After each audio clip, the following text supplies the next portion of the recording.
Kana uri mukadzi wemumba uchiziva kuti waita musikanzwa yako, wabuda ukaenda kunohurira murume wako nemumwe murume, uchidzoka pinda musha ugeze chinhu chako ichocho.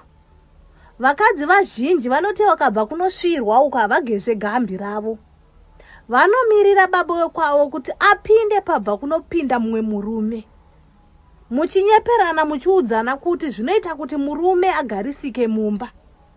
Chokwadi haunzwe mwoyo wako kurwadza here iwe uchibva kunosvirisa chinhu chemurume wako kune mumwe murume? Wabva kunotambisa beche rako iwewe uchitambisira mumwe murume. Woda kuti murume wako adye marutsi asvipwa nemumwe murume. Utsinye hwakaita seihwohwo. Kana wahura huya geza chinhu chako.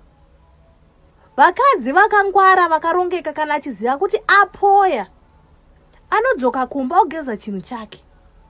Oita 2 kana 3 days asingasangane nemurume wekwake, achiavoida murume wekwake. Ndo mukadzi akangwara kana uchiziva kuti wabva kunobata mabasa erima. Usape murume wako chinhu, murispektewo, kwete kuti asvike achipinda pabva kubuda mumwe murume. Zvitobhori nani kuti uchigeze ozopinda.